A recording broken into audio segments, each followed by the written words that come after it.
नमस्कार, मैं हूं केसिन। जैसा कि आपको पता होगा कि एक लेक्चर हम कार्डन्स मेथड पे दे चुके हुए हैं, एक क्वेश्चन भी करवाए हुए थे आप लोगों को।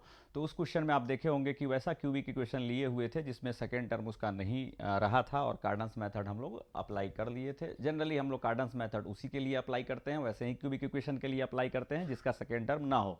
अभी आप एक क्वेश्चन देख रहे होंगे कि एक क्यूबिक इक्वेशन लिया गया है जिसको कार्डन्स मेथड से सॉल्व करना है और इस क्यूबिक इक्वेशन में आपको सेकेंड टर्म दिखाई दे रहा होगा। तो सबसे पहले बात क्या है कि सेकेंड टर्म को रिमूव करना होगा। अब प्रश्न है कि सर सेकेंड टर्म को रिमूव कैसे करेंगे? तो भाई मिटा के तो रिमूव नहीं ना कर लेंगे। जैसे मान लो कि ये क्यूबिक इक्वेशन क्या दिया हुआ है, x cube minus 15x² minus 33x plus 847 equal to में जीरो है। तो भाई यहाँ पे सेकेंड टर्म जो रिमूव करेंगे वो सेकेंड टर्म तो हम लोग इस तरह से रिमूव करके हटा तो नहीं दे देंगे। तो कैसे रिमूव करेंगे? रिमूवल ऑफ सेकेंड टर्म, यानी सेकेंड टर्म को हम रिमूव कैसे करेंगे उस पर हम लोग बात कर लेते हैं थोड़ा सा, फिर हम लोग क्वेश्चन पे आएंगे। ठीक है, तो ध्यान रहे, पहले आपको सेकेंड टर्म को रिमूव करना होगा, फिर कार्डन्स मेथड अप्लाई करना होगा। थोड़ा सा हम एक छोटा सा एग्जाम्पल से आपको समझाने का कोशिश करते हैं कि आप सेकेंड टर्म को रिमूव कैसे करेंगे। ठीक है, एक इक्वेशन को आप ध्यान से देखेंगे। Removal of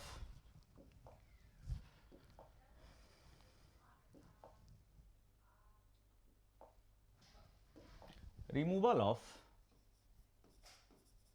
removal of second term second term second term को आप कैसे रिमूव करोगे, एक एग्जाम्पल से आपको हम समझाने की कोशिश कर रहे हैं। ध्यान से देखिएगा, सारी बात आपको समझ में आ जाएगी। एक इक्वेशन ले रहे हैं हम, x² minus 6x plus 8 equal to 0। एक क्वाड्रेटिक इक्वेशन हम लिए हैं ताकि आपका कंसेप्ट जो है अच्छे से क्लियर हो पाए। ध्यान से देखिएगा कि अगर मैं इस क्वाड्रेटिक इक्वेशन को सॉल्व कर रहा हूं तो मुझे इसकी कितनी रूट मिलेगी? स्वाभाविक सी बात है, इसकी 2 रूट मिलेगी। सॉल्व करते हैं, x² minus 2x minus 4x plus 8 equal to 0। x common लोगे, x माइनस 2 हो जाएगा, माइनस 4 कॉमन लोगे, x माइनस 2 हो जाएगा। ये सब आपको आ रहा है, x minus 2 into x minus 4 equal to 0। तो x की 2 वैल्यू मिल गई, x minus 2 equal to 0, x equal to 2। और यहाँ देखो भाई, x माइनस 4 इक्वल टू 0, तो x इक्वल टू कितना आ गया? 4। x माइनस 4 इक्वल टू 0 तो x 4। यानी इस क्वाड्रेटिक इक्वेशन की आपको 2 रूट दिखाई दे रही होगी। तो इस क्वाड्रेटिक इक्वेशन की 2 रूट आपको क्या दिखाई दे रहा है? तो आप ध्यान से देखेंगे तो इसकी एक रूट आपको 2 दिखाई दे रहा होगा, दूसरी रूट आपको 4 दिखाई दे रहा होगा। अब प्रश्न है क्या कि हम कैसे इसको रिमूव करेंगे, इसके सेकेंड टर्म को कैसे रिमूव करेंगे? तो भाई एक फॉर्मूला आप ध्यान रखना, याद रखना। अभी हम आपको बस संक्षिप्त में बता रहे हैं ताकि आपका काम चल जाए, कभी इस पर हम विशेष वीडियो बना देंगे। h equal to minus A1 by NA0, यह जो फॉर्मूला है यह रिमूवल ऑफ सेकेंड टर्म का फॉर्मूला है। पहले आप समझते चलो, धीरे धीरे सारी बात आपको हम क्लियर कर देंगे। अब यहां देखो मेरे भाई, यह जो हमने इक्वेशन ले रखा है, क्वाड्रेटिक इक्वेशन ले रखा है, इसमें A0 का मतलब हो गया x² की जो कोएफिशिएंट है। तो x² की कोएफिशिएंट 1 है। फिर आपको किसकी आवश्यकता पड़ेगा? A1 का। तो A1 देखो मेरे भाई, A1 जो होगा वह क्या हो जाएगा? x का कोएफिशिएंट -6। और फिर आवश्यकता होगा किसका? n का। तो n का मतलब क्या है? क्वाड्रेटिक इक्वेशन है, यानी 2 डिग्री की इक्वेशन है, तो n हो गया 2। n हो गया 2। चलो, तो h की वैल्यू आप फाइंड करो। तो h इक्वल टू फॉर्मूला लगाएंगे हम, ये वाला फॉर्मूला लगाओ। h equal to minus A1, तो माइनस और A1 के जगह पे है -6, बाई में आ जाओ, n है 2 और A0 के जगह पे है 1। जब हम इसको फर्दर कैलकुलेट करेंगे तो माइनस माइनस प्लस हो गया 6/2 और h की वैल्यू कितनी निकल के आ गई? 3 निकल के आ गई। h की वैल्यू कितनी निकल के आ गई मेरे भाई? 3 निकल के आ गई। अब क्या होगा कि जो h की वैल्यू निकल के आई है वहाँ हम क्या करेंगे कि एक सिंथेटिक डिवीजन कन्वेंटली करेंगे। यह क्या होता है, थोड़ा उस पर आप ध्यान से सुनेंगे। सबसे पहले यह h लिख लीजिए, h की जो वैल्यू है 3 लिख लीजिए। अब यहाँ देखिए x² की जो कोएफिशिएंट है वह लिख लीजिए, 1 है। उसके बाद देखो x का जो कोएफिशिएंट है वह लिख लो आप, -6 है। फिर देखो लास्ट वाली टर्म जो है 8, वह लिख लो आप। अब सिंथेटिक डिवीजन कन्वेंटली क्या होता है, ध्यान से देखेंगे। पहले वाले टर्म को एज इट इज आप उतार लेंगे, 3 में 1 से गुना करके यहाँ पे लिख लेंगे, इस दोनों को आपस में जोड़िए, जो आएगा रिजल्ट लिखिए। तो -6 में +3 जोड़ेंगे तो हो जाएगा -3, फिर आप 3 में -3 से गुना कर लें तो -9 हो जाएगा, इस दोनों को आपस में जोड़ लीजिए, तो दोनों को जैसे ही जोड़िएगा तो आपको मिल जाएगा -1। लास्ट वाले को आप इग्नोर कर देंगे, लास्ट वाले को आप इग्नोर करते हुए चलिए, एक सीढ़ी की तरह बनते हुए आएगा, ढाल की तरह बनते हुए आएगा। देखिए फिर आप सिंथेटिक डिवीजन लगाएंगे, कन्वेंटली चलेगा, 1 का 1 फिर से उतर गया, एज इट इज इसको कर लीजिए। फिर यहाँ पे 3 में 1 से गुना करेंगे तो ये 3 हो जाएगा, -3 और +3 इस दोनों को आपस में जोड़ लीजिए तो 0 आ गया। फिर आप इसको इग्नोर कर दीजिए, ठीक है।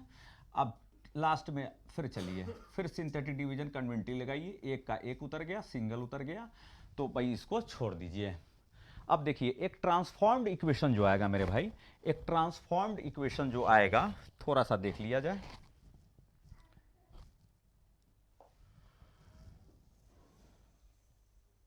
चलिए क्वेश्चन हम लोग बाद में देखेंगे क्या सॉल्व करना है, पहले इसको आप सीख लीजिए।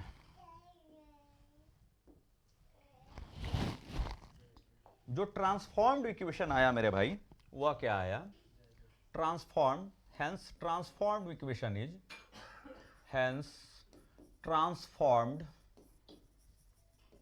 इक्वेशन इज, ट्रांसफॉर्म्ड इक्वेशन कैसे बनाएंगे, ध्यान से आप देखोगे तो देखो भाई, देखो मेरे भाई, यह जो है ना, ये सब सारा कोएफिशिएंट का काम करेगा, ठीक है। तो हम इसका नाम दे देते हैं A1 या A0 दे दो, ठीक है। इसका नाम आप A1 दे दो, इसका नाम आप A2 दे दो।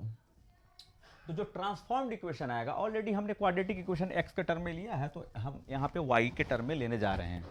तो देखो मेरे भाई, यह होगा y² का कोएफिशिएंट, तो 1 में y² से गुना करोगे, मतलब ये ऐसा फॉर्म बनेगा, मैं लिख देता हूँ, A0 y² प्लस A1 जो होगा y का कोएफिशिएंट होगा, और लास्ट में जो भी है A2 इक्वल टू 0। यह ट्रांसफॉर्म्ड इक्वेशन बनेगा, ट्रांसफॉर्म्ड इक्वेशन बनेगा। तो A0 आपका है 1, तो 1 में y² से गुना कर लेंगे तो आपको y² ही मिलेगा।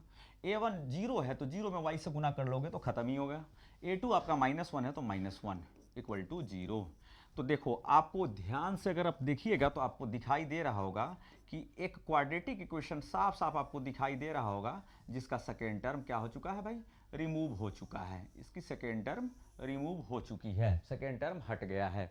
तो अब इस वाले इक्वेशन में जो मेरा पहले जो गिवन इक्वेशन है, जो हम लोग लेके चले हुए थे, एज्यूम करके मान के एक इक्वेशन लेके चले हुए हैं, और अब जो ट्रांसफॉर्म्ड इक्वेशन जो आया है, जहाँ पे आपको सेकेंड टर्म नहीं दिखाई दे रहा होगा, इसको बैलेंस करके कौन रखेगा, तो मेरे भाई इसको H बैलेंस करके रखेगा। अब कैसे बैलेंस करके रखेगा, दोनों के बीच में जो रिलेशन बना के रखेगा वो कौन बना के रखेगा, H बना के रखेगा। अब देखो अगर मैं कहूँ इसको सॉल्व करो तो ये तो काफ़ी आसान है, तुरंत 1 मिनट में सॉल्व कर लोगे भाई। इसको हम लिखते हैं y का होल स्क्वायर -1 का स्क्वायर इक्वल टू 0। तो ये चला गया a² - b² के फॉर्म में, यही बगल में ही कर लेते हैं, देख लो एडजस्ट करो। तो भाई यहाँ जब हम इसको फर्दर कैलकुलेट करेंगे तो a² - b² हो जाएगा क्या, a प्लस बी हो जाएगा मेरे भाई, a प्लस बी, और इनटू में आ जाएगा a minus b equal to में 0। तो y की 2 वैल्यू मिल जाएगी, एक जो वैल्यू मिलेगी y प्लस 1 इक्वल टू 0, तो y इक्वल टू हो गया -1, और मेरे भाई एक हो जाएगा y - 1 इक्वल टू 0, तो y की वैल्यू 1 हो जाएगी। अब सुनो, हमने आपको क्या बताया कि H S दोनों इक्वेशन को बैलेंस करके रखेगा। कैसे करके रखेगा, अब ध्यान से आप सुनिएगा।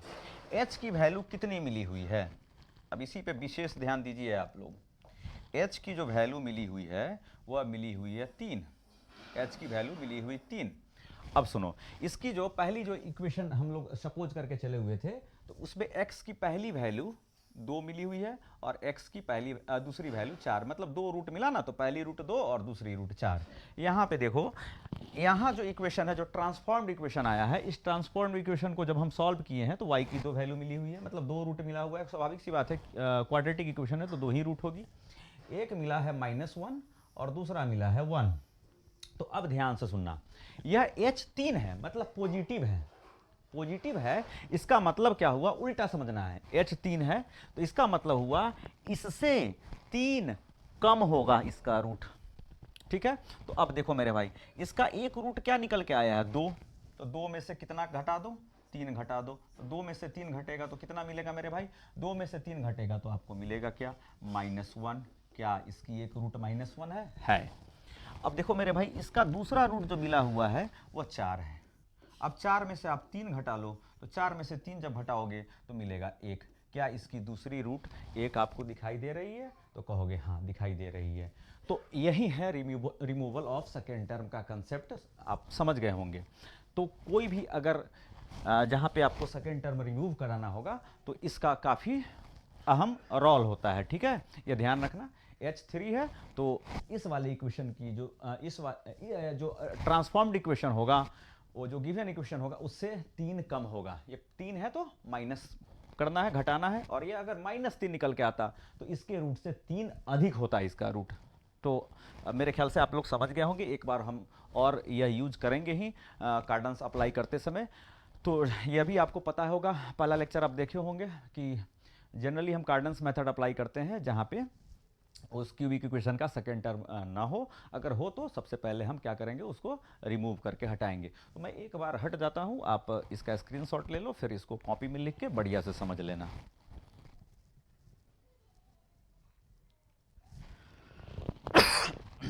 चलिए अब देखिए, जो हम क्वेश्चन लिए हुए थे उस पे आ जाते हैं।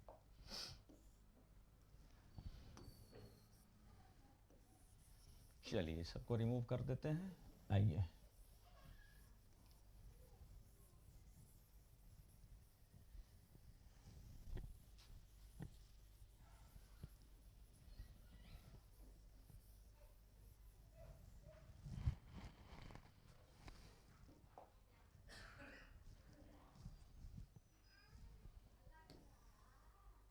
चलिए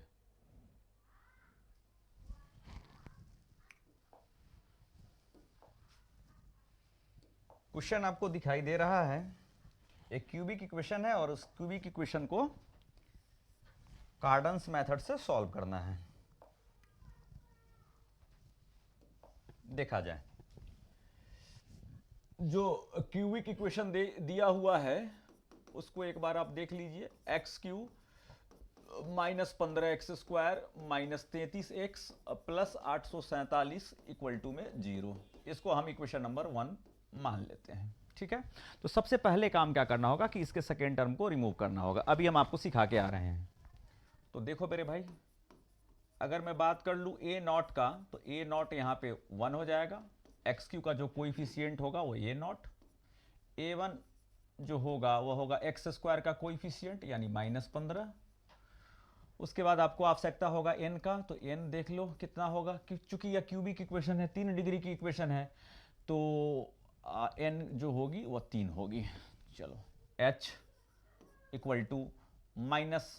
-a1/n a0, ठीक है। फॉर्मूला लगाते हैं रिमूवल ऑफ सेकेंड टर्म का। -a1 हो गया कितना, -15, बाई में आ जाइए n हो गया 3, और a0 देख लो मेरे भाई 1 है, 1 रहेगा। h = हो गया कितना, माइनस और माइनस प्लस 15, और 3 में 1 से गुना करोगे तो हो जाएगा 3, तो h की वैल्यू मिल गई 5, ठीक है। इसका मतलब आप ये अभी क्लियर हो जाओ, जो गिवन इक्वेशन है और जो ट्रांसफॉर्म्ड इक्वेशन होगा, यानी ट्रांसफॉर्म्ड इक्वेशन का मतलब जो इक्वेशन हम वैसा इक्वेशन अभी बनाने जा रहे हैं जिसमें सेकेंड टर्म आपको नहीं दिखाई देगा, तो इसके रूट से 5 कम होगा वह ट्रांसफॉर्म्ड इक्वेशन का रूट। तो आप ये, क्योंकि h की वैल्यू है +5, उल्टा सोचना है आपको। तो जो गिवन इक्वेशन है उससे 5 कम होगा किसका रूट, ट्रांसफॉर्म्ड इक्वेशन का। तो आप ये भी बोल सकते हो कि ट्रांसफॉर्म्ड इक्वेशन से 5 अधिक होगा किसका, जो गिवन इक्वेशन है उसका रूट, ठीक है। सारी बात आप समझ गए होंगे। आइए थोड़ा सा बात कर लेते हैं कि कैसे सर हम हटाएंगे, कैसे सेकेंड टर्म को हटाएंगे। तो हमने अभी आपको बताया कि हम सिंथेटिक डिवीजन कन्वेंटली करेंगे, 5 ले लीजिए, ठीक है। यहाँ देखो x का जो कोएफिशिएंट है 1 है, फिर देखिए x² का जो कोएफिशिएंट है -15 है, फिर देखिए x का जो कोएफिशिएंट है -33 है, फिर 847 है, 847। चलिए अभी हम आपको सिखा के आ रहे हैं, पहले वाले को एज इट इज करेंगे, जैसा है वैसा उतार दीजिए। 5 में 1 से गुना करिए, यहाँ लिखिए, तो 5 में 1 से गुना करिएगा 5 हो जाएगा, इस दोनों को आपस में जोड़ लीजिए, तो -15 और 5 जोड़िएगा तो -10 हो जाएगा। 5 में -10 से गुना करके यहाँ लिखिए, तो -50 हो जाएगा, इस दोनों को आपस में जोड़ लीजिए, तो -83 हो जाएगा। फिर 5 में -83 से गुना करके यहाँ पे लिख लीजिए, तो मेरे ख्याल से ये -415 हो जाएगा। अब इस दोनों को आपस में जोड़ लीजिए, ठीक है, लास्ट वाले को इग्नोर कर दीजिए। फिर सिंथेटिक डिवीजन कन्वेंटली लगाइए, एज इट इज चलेगा, 1 का 1, ठीक है। 5 में 1 से गुना करके यहाँ लिख लीजिए, इस दोनों को आपस में जोड़ लीजिए, -5, 5 में -5 से गुना करिए, इस दोनों को आपस में जोड़ लीजिए, ये हो जाएगा 108 है ना। लास्ट वाले को इग्नोर कीजिए, फिर चलिए एज इट इज करिए, 5 में 1 से गुना करके यहाँ लिख लीजिए, -5 और 5 जीरो, ये जीरो आना तय है भाई, तभी तो रिमूव हो पाएगा। चलिए अब जो बच गया है उसको लिख लीजिए 1। हमने बताया जो ट्रांसफॉर्म्ड इक्वेशन अब यहाँ से बन जाएगा, जिसमें आपको सेकेंड टर्म नहीं दिखाई देगा। इसका कुछ नामकरण कर देते हैं भाई, A0, A1, A2, A3। तो जो ट्रांसफॉर्म्ड इक्वेशन आया, आप स्क्रीनशॉट लेते चलना, ठीक है।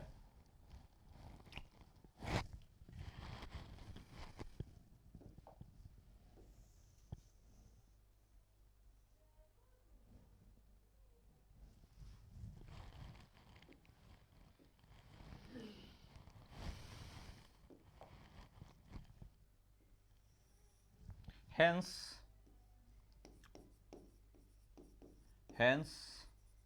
transformed equation is, कैसे बनाएंगे, ऑलरेडी x में लिए हुए हैं, तो हम या तो y में ले लो, z में ले लो, जो आपकी इच्छा।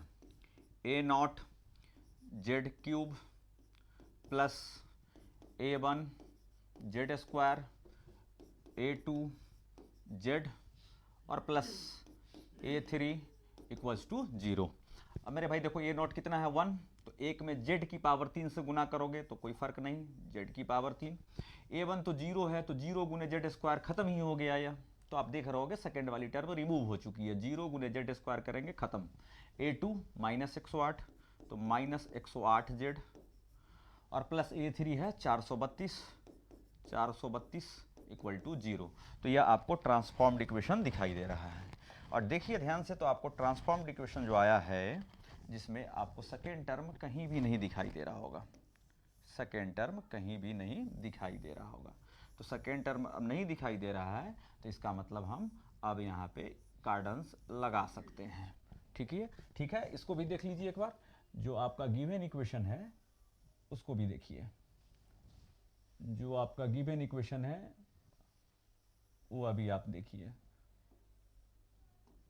तो अब आपका एक प्रश्न होगा, सर जो कार्डन्स मेथड से जिसको सॉल्व करना है वो तो गिवन इक्वेशन को सॉल्व करना है, और ये इक्वेशन नंबर जो सेकेंड आप निकाले हुए तो ट्रांसफॉर्म्ड इक्वेशन है। तो इस दोनों के बीच में जो रिलेशन बना के रखेगा वो कौन बना के रखेगा, यही h, और h की वैल्यू कितनी मिली है 5। इसका मतलब हुआ 5 है, तो उल्टा सोचना मेरे भाई, पहली वाली जो इक्वेशन होगी इसकी जो रूट होगी उससे 5 कम ट्रांसफॉर्म्ड इक्वेशन की रूट होगी। यानी हम यह भी बोल सकते हैं जो ट्रांसफॉर्म्ड इक्वेशन आया है उससे 5 अधिक होगी इसकी।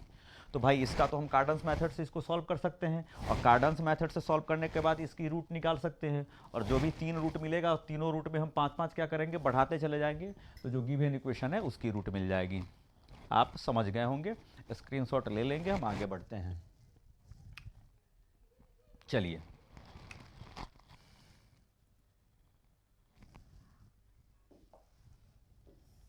आ जाइए, पिछला लेक्चर आप लोग अच्छे से पढ़ लिए होंगे, तो हम शुरू करते हैं। देखिए सबसे पहले आपको बताया गया था क्या कि एक रूट जो है हम लोग मान लेंगे, let us assume z equal to u की पावर 1/3 जो v की power 1/3 is a root of transformed equation, यहां पे लिख लीजिए ट्रांसफॉर्म्ड इक्वेशन 2। अब करना क्या है, दोनों तरफ क्यूब करेंगे, तो z की power cube equal to u की पावर 1/3 जो v की पावर 1/3 का होल क्यूब। आगे इसको कैलकुलेट कीजिए, a प्लस बी का होल क्यूब हो जाएगा a cube plus b cube plus 3ab into a plus b. आगे देखेंगे z की पावर 3, यहाँ से आपको मिलेगा u, यह मिलेगा v। इस सब पे हम लोग पिछले लेक्चर में बात कर चुके हुए हैं। 3u की पावर 1/3 v की पावर 1/3 और यहाँ u की पावर 1/3 जो v की पावर 1/3 की जगह पे हम z रखेंगे। चलिए इसको इधर लेके आइए, -3u की पावर 1/3 v की पावर 1/3 z, इस दोनों को लेके आइए, -u माइनस v हो जाएगा, इस साइड आएगा तो माइनस कॉमन ले लो, u plus v equal to 0। इसको मेरे भाई आप इक्वेशन नंबर 3 कर लें, इक्वेशन नंबर 3 कर लें, इक्वेशन नंबर 3 कर लें, ठीक है। आगे देखिए, दोनों को हम कंपेयर करते हैं, दोनों को जब हम कंपेयर करेंगे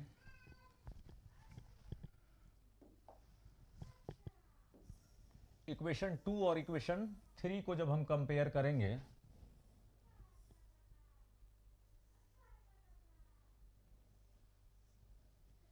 चलिए देखा जाए।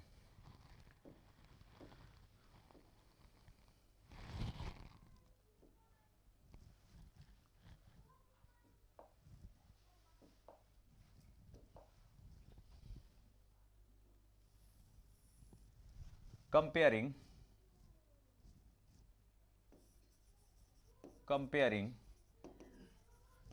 the coefficient of equation number 2 and 3 we get।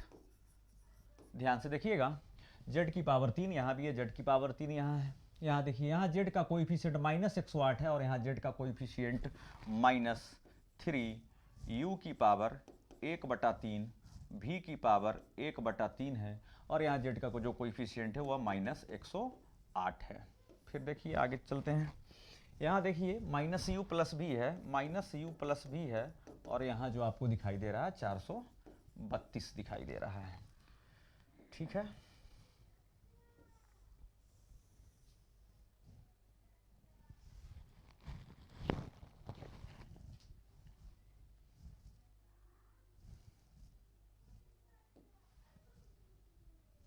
चलिए आगे बढ़िए, तो हो जाएगा माइनस और माइनस कैंसिल,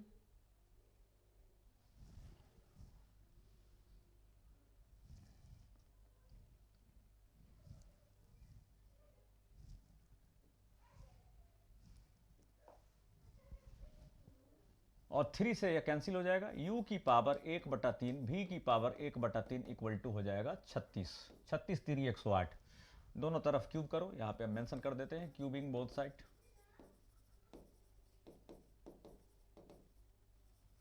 देखिए क्या मिलेगा, यह मिल जाएगा u इंटू भी और यह मिल जाएगा 36 की पावर क्यूब। इसको ज़्यादा तोड़ताड़ नहीं करना है, ऐसे ही छेड़छाड़ नहीं करना है, वैसे ही रहने देंगे। छेड़छाड़ करोगे आपको छेड़छाड़ कर देगा, रहने दो। यहाँ देखो मेरे भाई, u प्लस भी जो हो जाएगा वो हो जाएगा आपको -432। तो आपको कुछ दिखाई दे रहा है, यहाँ सम ऑफ रूट्स दिखाई दे रहा है और यहाँ प्रोडक्ट ऑफ रूट्स दिखाई दे रहा है, यानी sum of two roots product of its root दिखाई दे रहा है।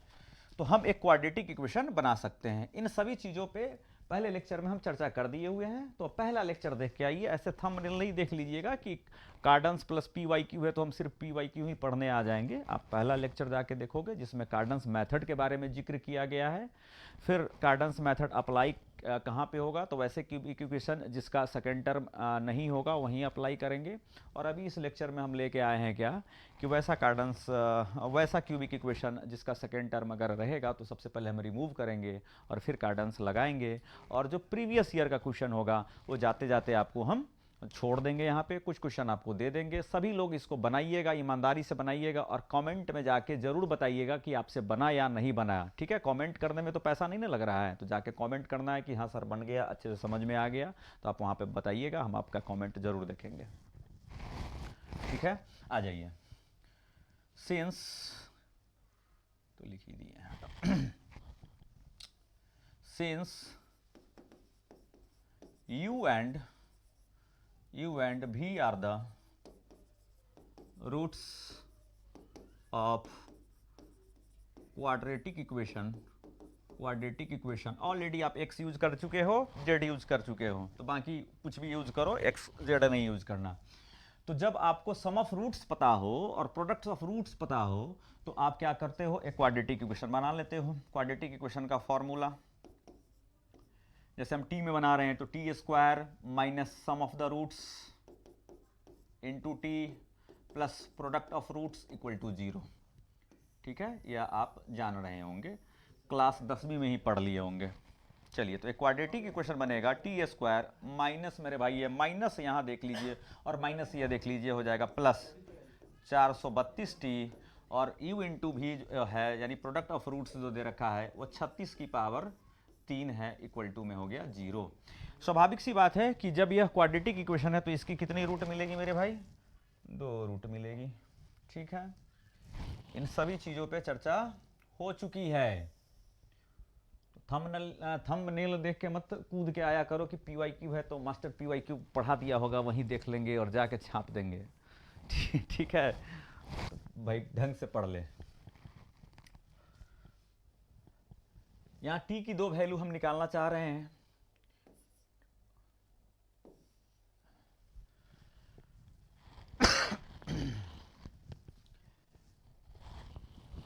चलो मेरे भाई, t इक्वल्स टू, अरे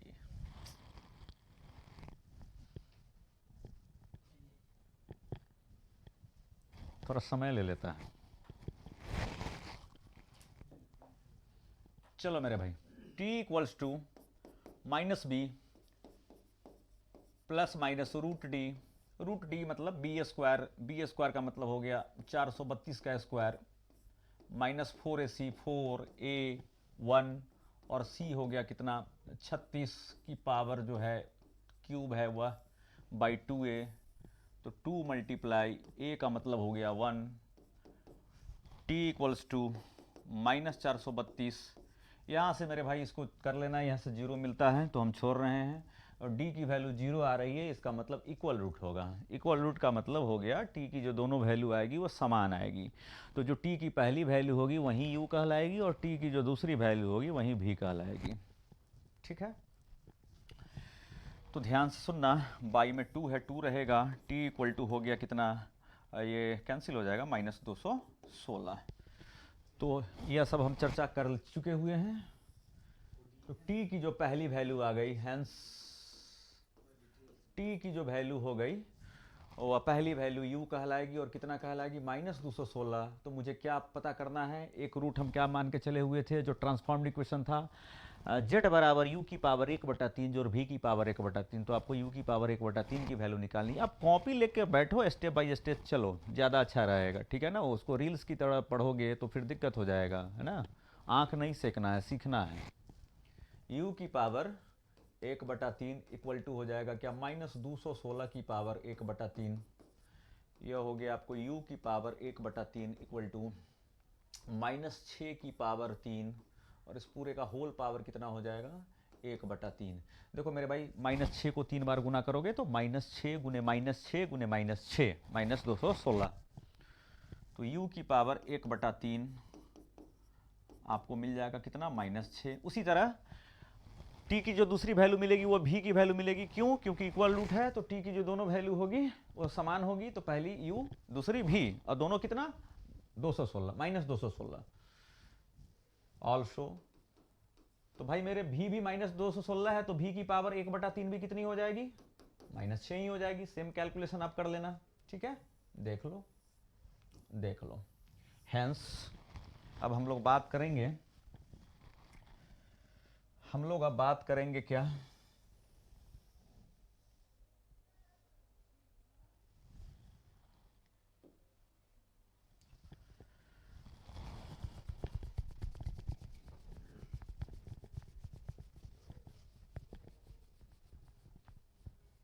हेंस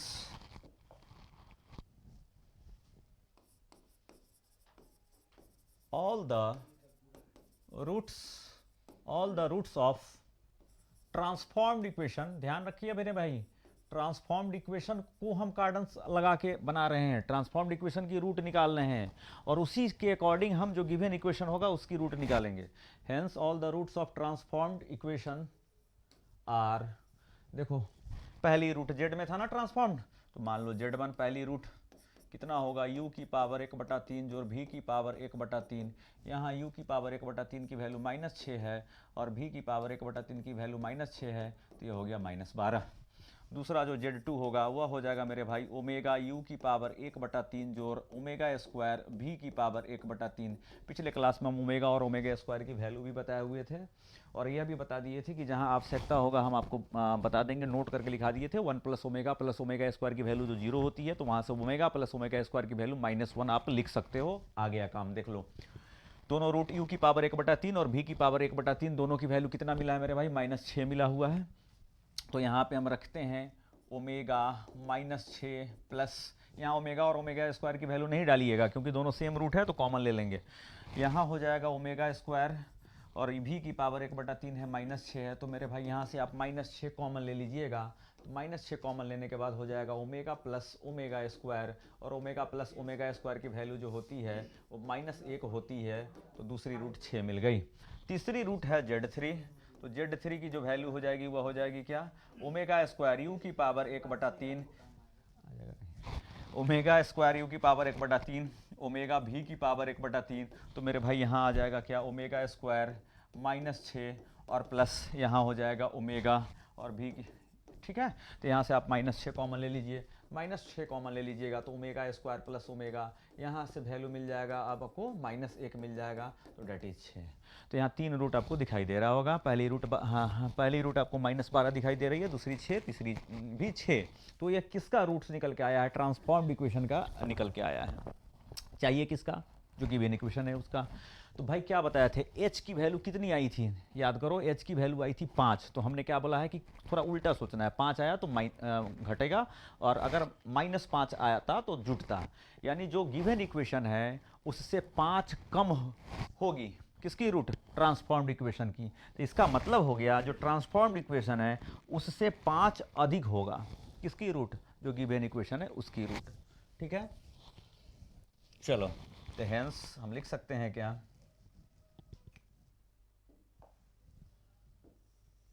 एक बार हम फिर आपको बता ही देते हैं, टेंशन न लो।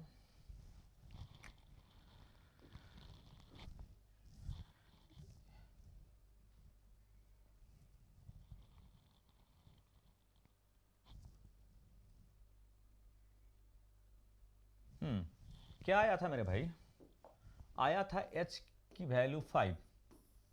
अब दो बात है, एक तो इक्वेशन 1 है जो गिवन है, इसी की रूट पता करनी है, और इक्वेशन 2 है जो ट्रांसफॉर्म्ड है, ट्रांसफॉर्म्ड का मतलब जहां पे हमने उसका सेकेंड टर्म रिमूव किया है। दोनों को बीच में रिलेशन कौन रख रहा है? h कितना है? 5। इसका मतलब इस इक्वेशन से 5 कम होगी किसकी रूट? इक्वेशन 2 की कम होगी। उल्टा काम करो, 5 है ना, h प्लस में है, 5 है तो कम होगी। इसका मतलब हम बोल सकते हैं 2 से 5 अधिक होगी, 2 से 5 अधिक होगी किसका? इक्वेशन 1 की रूट। तो आपको निकालना इक्वेशन 1 की ही रूट ना है, मेरे ख्याल से आप समझ गए होंगे। 2-3 बार बोल दिए हैं, ध्यान से सुनिएगा।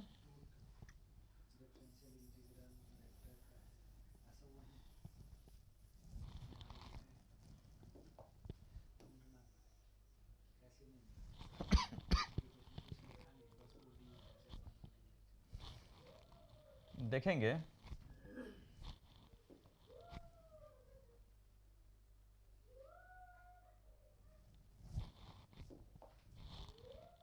hence all the roots of required equation या given equation जिसकी आवश्यकता है, required equation 1 आर, ठीक है। पहली रूट जो गिवन इक्वेशन है या रिक्वायर्ड इक्वेशन है वो x के टर्म में, तो x1 लिख लो। x1 बराबर क्या करना है, 5 अधिक होगा इस वाले से, तो भाई हम लिख सकते हैं z1 में 5 जोड़ दो, दूसरी जो रूट हो जाएगी वह z2 में 5 जुड़ जाएगा, और तीसरी जो रूट हो जाएगी वह z3 में 5 जुड़ जाएगी। तो देखो मेरे भाई z1 कितना निकला था, -12, तो -12 में 5 जोड़ दीजिएगा तो ये हो जाएगा -7, और यहाँ z2 कितना निकला है 6, तो 6 में 5 जोड़ दीजिएगा तो 11, और भाई यह हो गया z3 भी आपको 6 निकला है, तो 6 में 5 जोड़ दीजिएगा तो यह आ गया 11। तो यह सारी रूट्स निकल के आ गई जो आपका क्वेश्चन था, ठीक है। मेरे ख्याल से आप लोग अच्छे से समझ गए होंगे और कोई दिक्कत नहीं आया होगा। अब सुनिए, बहुत इंपॉर्टेंट चीज़ है, अब आपको हम बता रहे हैं, उसको ध्यान से सुनिए। एक जो लेक्चर ऑलरेडी हम कार्डन्स पे दिए हैं उसमें भी एक क्वेश्चन कराए हुए हैं, तो उसमें कौन सा क्वेश्चन कराए हुए थे, जिसका सेकेंड टर्म नहीं दिया हो, डायरेक्ट कार्डन्स मेथड अप्लाई करके बता दिए हुए हैं। दूसरा जो लेक्चर ये आपके लिए छोड़ रहे हैं, इसमें दोनों इंपॉर्टेंट है, दोनों परीक्षा में रिपीट करता है, पूछता है, ध्यान रखिए। अभी जो हम क्वेश्चन लिए हैं जिसमें सेकेंड टर्म था, क्या किए हैं, रिमूव किए हैं, रिमूव करने के बाद ट्रांसफर हुआ, ट्रांसफॉर्म्ड इक्वेशन आया, फिर कार्डन्स लगा के निकाल लिए हैं। अब हम आपको 3 क्वेश्चन दे रहे हैं, ठीक है। इस तीनों क्वेश्चन देख लीजिए कहाँ कहाँ आया नहीं आया है, और आप एक बार इसको बनाइएगा, आराम से बनाइएगा, और फिर कमेंट में ज़रूर बताइएगा कि आपसे बना या नहीं बना। लिख लीजिए, क्वेश्चन हम रखे हुए हैं आपके लिए, solve the following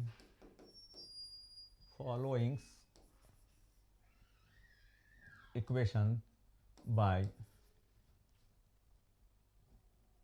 Cardan's method. पहला जो आप बनाएंगे, फर्स्ट क्वेश्चन जो आप बनाइएगा, फर्स्ट क्वेश्चन आपके लिए है x³ minus 9x plus 28 equal to 0। Important है, ठीक है, यहाँ पे हम लिख देते हैं इम्पोर्टेंट है। दूसरा जो क्वेश्चन आपके लिए है वह है x³ plus x² minus 16x plus 20 equal to 0। LNMU Lalit Narayan Mithila university Darbhanga 2023-27 में यह क्वेश्चन पूछा है, ठीक है। नई वाली पैटर्न की बात कर रहे हैं भाई। तीसरा जो क्वेश्चन है x³ minus 9x² plus 26x minus 24 बराबर 0। LNMU 2024-28 पूछा हुआ है, आया हुआ है। तो 2 क्वेश्चन आपको हम पढ़ा दिए हैं, 3 क्वेश्चन आपके लिए हम छोड़ रहे हैं। इसको आप लोग जरूर बनाएंगे और कमेंट में जरूर बताएंगे कि बना या ना बना, और लेक्चर कैसा लगा आप लोगों को, ठीक है। मिलते हैं नेक्स्ट लेक्चर में, धन्यवाद।